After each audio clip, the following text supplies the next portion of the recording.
So, good afternoon, Ms. Maria, and we are from Group 2. My name is Wen Hao, and my group members are Kim Ma Liang, Wong Wei Sing, and Ng Sen Yang.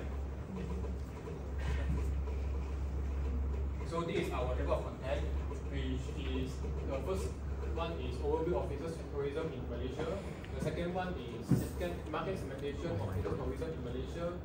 The third one is positioning and differentiation strategy, followed by marketing mix strategy, which is the 7 P's, and the conclusion and recommendation.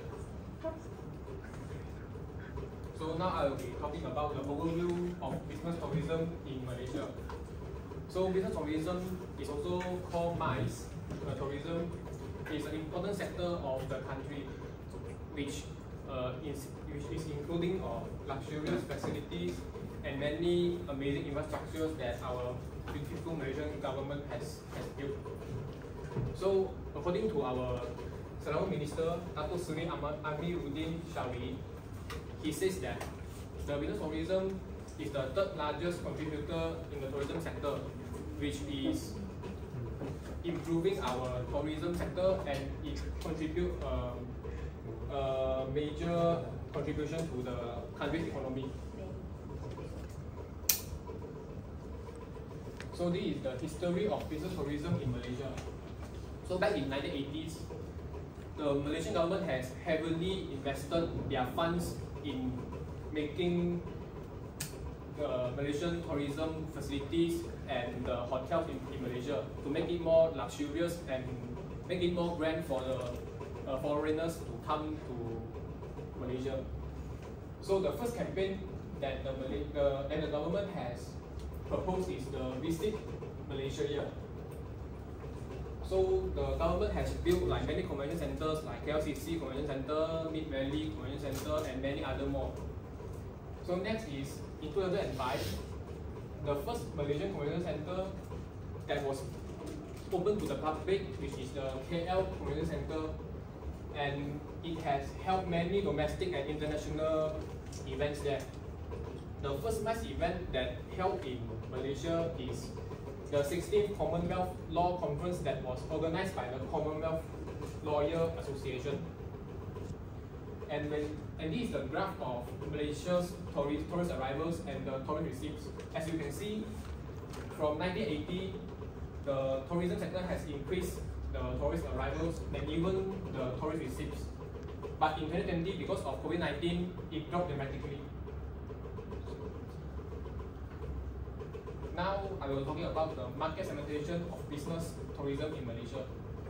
First is demographic segmentation, where business travelers in Malaysia come to Malaysia are around age 25 to 40 years old. And the main gender of business travelers coming to Malaysia are mostly male travelers. And the average income of business travelers is around 6,000 to above 20,000. So in geographic segmentation, business travelers come from like China, Philippines, and even Western countries like UK and US also come to Malaysia to invest in Malaysia and to do business. So the culture of European business travelers and Asian business travelers are different. Like Western countries, they eat Western food, and Asian countries, they eat more on spicy foods. So Malaysia, they have many restaurants and many facilities that suit these business travelers' needs. Lastly is the psychographic segmentation. So different lifestyles and values can affect the choice of business travelers to travel to Malaysia, which means that travelers come to Malaysia is not just about business. Sometimes business travelers come to Malaysia to do business is because they like Malaysia's nature or they like their luxury facilities here in Malaysia. So now I will pass to the next presenter, which is Ng Sen Yang. So thank you, Derek. So now we'll talk about the positioning and divisions. So the government have launched the National Tourism Policies 2020s to 2030s on the 23 December 2020. So this policy is to ensure the convenience of the tourism in the countries, and it's also aimed to make the Malaysia's become one of the top 10 tourist destinations in the world. So So this policy also calls for the implementations of the product entrenchment and the entrenchment strategy to add the value to the Malaysians business travel experience through the product developments, the strength of products and others. So these policies normally will be painted through 6 main strategic priorities. So I just briefly talk about the strategy. So first will be the governance transformations, and is to transform the governance policies of the tourism related to the agencies. And the second will be the creation of the inclusive tourism investment zones, which create inclusive tourism investment zones to drive the developments of the high value apps and innovate the tourism product and service. So in order to respond to the increasing the measures for markets. And this will be the enhanced digitalization of the tourism, which impacts on the competitive digital journeys, so to transform the Malaysia tourism into the smart tourism. And the fourth will be the arranging the visitor experience and certifications, which cultivate the complexity of the needs by increase the depth of the travel experience to support the customer and decisions travelers. And the fifth will be strengthening the commitment to sustainable tourism, which strengthens the role of the tourism in promoting the economy's development in a sustainable, responsible, and inclusive manner. And the last strategy will be the enhancing human capital capabilities to facilitate the development of the service culture through the capacity building and human capital developments. Next. And next will be also the political, which is the visa on arrival policies. So visa on arrival policy is travel documents which allow the travelers to obtain a visa upon to entering the visa country that they want to travel to. So this means that tourism do not need a visa in once, so instead they can obtain it on the spot upon entering a particular country. So this visa on arrival policies makes the emergency travel more easier. So but currently there are just Chinese and Indians national can only obtain the visa on arrivals, except for the tourists entering Malaysia from Singapore, Indonesia, Thailand, or Brunei. So this visa only costs around Malaysian ringgit of 200, which is US 46, for a stay of up to 7 days. And normally the tourists they need to transit through a third world country before they entering the Malaysia and apply for a VOA to stay. So this visa on arrival policies allow the tourists to fly in from any country they want, increase the global tourist arrivals, and direct arrive and spend in the Malaysia. Next. So next will be the economies, the exchange rates. So according to the exchanges and rules in 2023, the Malaysian ringgits may depreciate further against the USD to 4.7500 in 3 quarters in 2023, which means depreciation of the ringgits. So adopts the depreciation of the ringgit is against the US dollar is worrying the Malaysian economies. So, but it also brings the positive impacts on the tourism industry, which means a weak ringgit can bring more tourists to the Malaysians. And the Malaysia Airlines are seeing more seat fills, while travel operators and money changers in Malaysia are seeing take up the business. So a weak ringgit able to boost well for the tourism, which become a cheapest destination for the foreign business tourists. And the travel costs reduce if the currency of the country of origin is stronger than the country of the destinations. And the depreciation of the ringgits of the countries will lower the hotel price for the tourists, which leading to the higher tourism demands. And next will be the multicultural countries, the socials. So Malaysia is a rich multicultural and a well-preserved heritage, and its population is made up of the diverse and mixed backgrounds and bring together a fascinating of the gastronomic craft traditions and architecture. And Malaysia is also a multicultural heritage which reflects in its custom, the social custom, the handicraft, food, music, and other forms of entertainment. And one of the famous craftsmanship, the exclusive craftsmanship, which is very high in qualities and rich in details, and high sought after and great quality for the business tourists. So when the tourists come in Malaysia, they mainly found that our Malaysia is mainly composed of Malays, Chinese, Indians, and Indians group for the Peninsular Malaysians, Sabah, Sarawaks. And when they come to Malaysia, the most thing they need to try is the street food, because the street food is very popular, and the best place to go are the Arab Street, Kuala Lumpur, and Ganu Drive in Penang. And when the tourists come to Malaysia, they will pay more attention to the cultural influence of the past, which they can see through the architecture wonders in Malaysia. Next. And next will be the environments, the green hotels. So, hotel in Malaysia is incorporating the green concept into their business operations, and they try to move toward to achieve the sustainable development goals. The initiative to go green in the hospitality industry is seen as a valuable riches to strengthen the country's support for the SDG agendas. So, the green hotel in Malaysia implements the various environmental protection measures to reduce the operational waste and costs. And hotel in Malaysia, they have adopting the green practice and providing the safe and ecological accommodations, which is confirmed by the government. And the most popular hotel in Malaysia is the Adila Bangsa Hotel in Kuala Lumpur, which conveniently located near the Bangsa LRT station and connect the hotel by a bridge, which can help reduce the pollutions. And this hotel is also one of the best choice for any sustainable business travelers. And next will be the BGBG initiative. So this BGBG initiative is found to 2,000 things and educating the change makers through its social and environmental impact accessibility programs. So this BGBG initiative is providing education and information solution through its platform to live in a more sustainable life. And this BGBG initiative seems as a point to raise the awareness and achieving the perspective among the Malaysia on waste management and sustainable development issues. And this initiative is normally offer the visitor sustainable consulting service and is renowned ethical fashion brands. And now next I'll pass to you. Thanks for presentation. I'm going to discuss from marketing strategy. Further, Malaysia, it is for major events which is called MICE events. It's recognized as a very high profile market segment because it can provide 16,700 jobs just to create the MICE event. For the MICE event, it was established in 2009 and it was the fastest growing economic hub in Southeast Asia.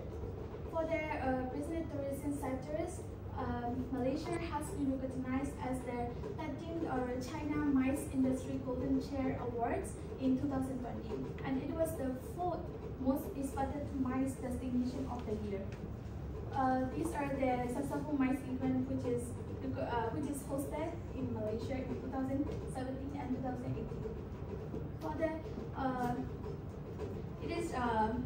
for the tourism government, they are actually moving forward to practice more sustainable tourism policy. That is why Malaysia MICE events are more popular.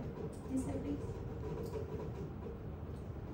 For the price part, Malaysia is ranked for the most affordable country to live for foreigners or for locals as well, because it can provide a lot of transportation in a very affordable, easier, and cheaper way.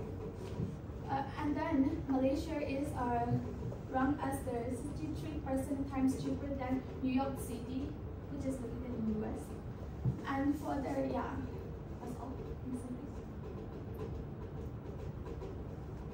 For the place, there are a lot of venues in order to create MICE event in Malaysia, such as Kuala Lumpur Convention Center, and in Penang there will be like Penang International Sports Arena and Langkawi International Convention Center, and even in East Malaysia there will be several international convention centers. Next slide, please. For the promotion part, even organizers can collaborate with more international business events in order to have more wider audiences and connections. For the promotion part, even organizer can target social media campaign from event website, social media advertising such as in Facebook marketing campaign, YouTube ads, influencer marketing in Instagram, and stakeholders marketing. For the people, MICE event can target more on event coordinators in order to make things a seamless experience from the beginning to the end for the entire MICE event. Another one is multilingual staff. In order to attract more foreign attendees, MICE events should get more multilingual staff who can speak English or other languages. and stakeholders who can be clients, organizers, suppliers, venue suppliers, etc. Next slide.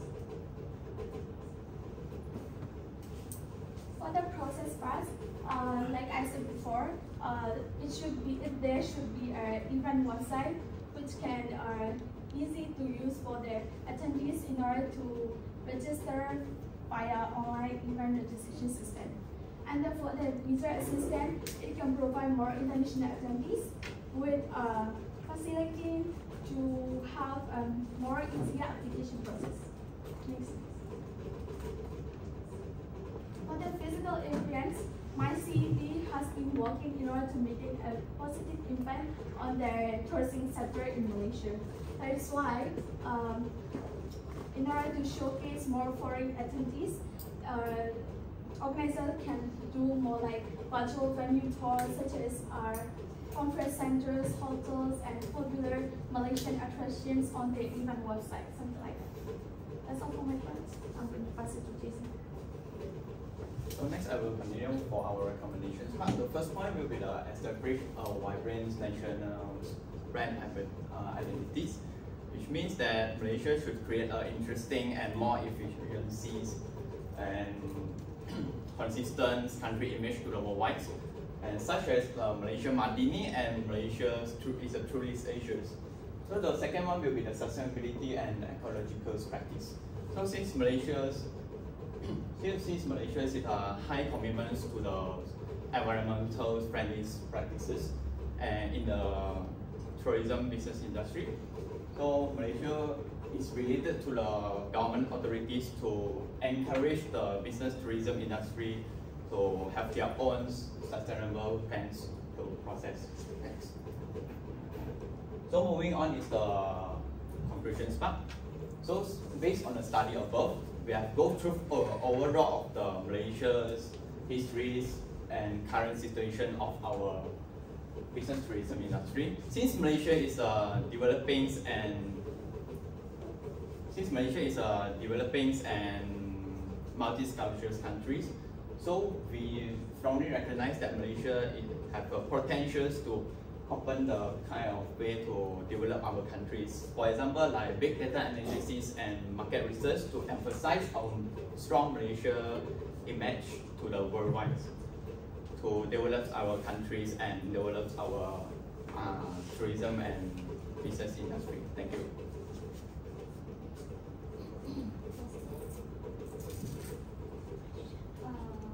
I noticed that your tester is too many points.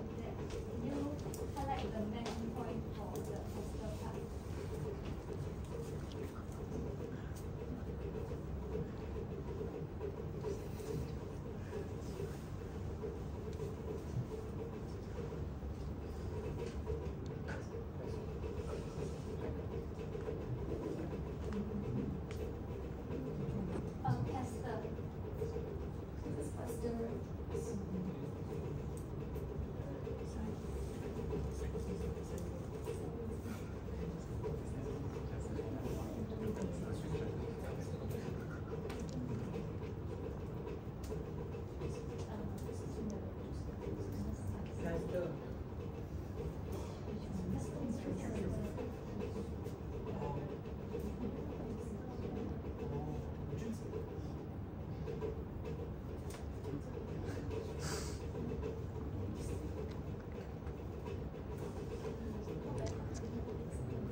Because your tester part is too long and too many points, can you highlight the key point you want to?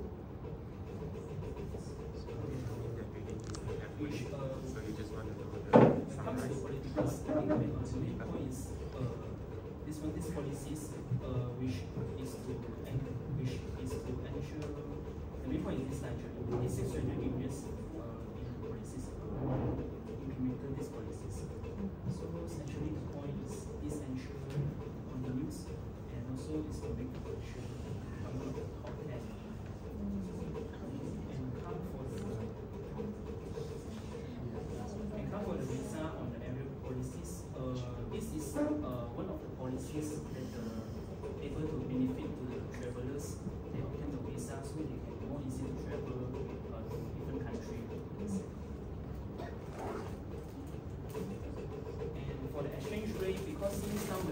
exchange rate is quite low compared to others. So actually, the low exchange rate will more attract tourism to come to our country because our Malaysia is more cheap. And then for the multicultural country, as long as our Malaysia is quite cultures, many different like Indian, Chinese, Malay, every culture. We also have many different days like Chinese New Year or anything. And our Malaysian Muslim is